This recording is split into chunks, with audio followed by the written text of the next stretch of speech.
So guys, remember that bus that crashed, right? From Gqeberha to Harare, Zimbabwe, right? That made headlines recently. So that bus had Zimbabweans and Malawi people in it, right? And obviously 34 people died in that bus crash.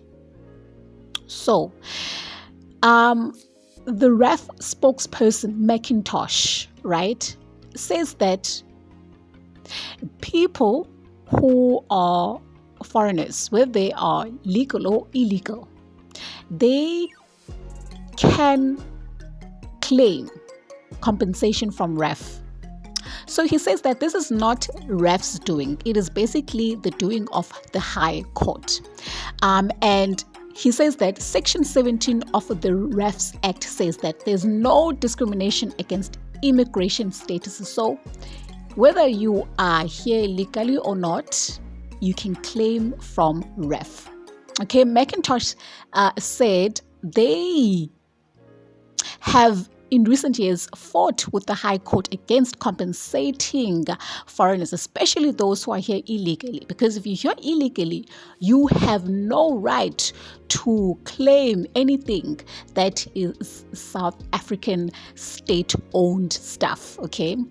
He further says that courts say whether foreigners are here in the country legally or illegally, they must be compensated by RAF. Okay, so he further says, and I quote, "We don't want to pay them, okay, that we shouldn't be paying people who are not from SA, right? But we are propelled to do this because of the Constitution, right? Section 17 of RAF Act." McIntosh says, last year, they paid 1.8 billion to foreigners, guys. 1.8 billion to foreigners, okay? McIntosh says South Africa is the only country that does this, okay? He doesn't know of any other country that pays illegal foreigners or foreigners in general from anything that has to do with RAF, okay? So he further says that, you know, in other countries, when you are in a road accident, they do their best to stabilize you, right? Then what they do is they send you off back to your home country. But that also depends on the severity of your injury and also if you want to go home or not. So it will all depend on you, because sometimes you are in a foreign country with your family, so your family can take care of you in that foreign country. Sometimes you're there alone, so that person who was in an accident might want to go home because, I mean, you know, they are now disabled, they can't do anything for themselves, and they're alone, there's no family members, okay? So it all depends on what they want to do and also the severity of the injury. Okay, and this got me so frustrated, guys.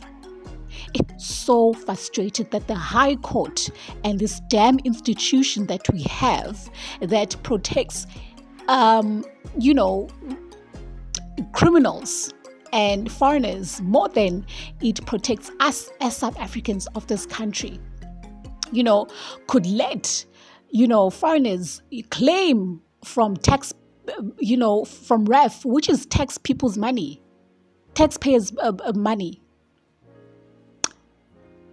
Guys, I pay tax. Basically, my money, when it comes to RAF, goes to these people. This is so unfair in so many levels. How did we get here? How did we get here? Like, it is a complete overtake. It is a complete overtake. I am so thankful, guys. And in most of my videos, I always say, I am so thankful of Operation Dudula. I am, guys. You don't understand.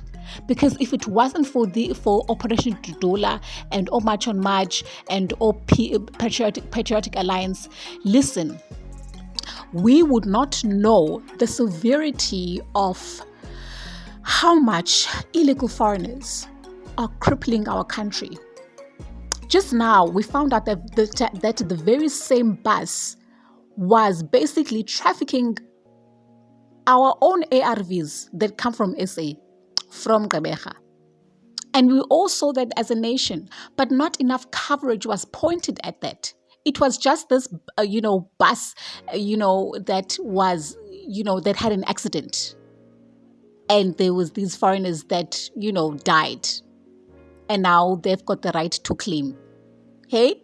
So if you pay tax, just know that you are basically supporting legal or rather all illegal foreigners.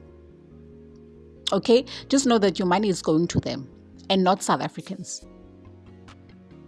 Okay? So this is the crisis that we are in. It's a big crisis, guys. I do not want to lie. It's big. And I did say that I'm thankful to Operation Tutulo March on March, because these people have opened our eyes, okay? And now it's time for us to act and make sure that we don't vote for these stupid political parties such as the my ANC and EFF and OPOSA, all these parties that call us xenophobic. How can you call your own people xenophobic? How can you call your own South Africans xenophobic when you can see that we are not? And that we are just trying to fight for what's ours and make sure that this country is not a lawless country. Anyways, guys, do let me know what you guys think on the comment section, and I'll definitely engage with you guys. I'll see you guys on my next video.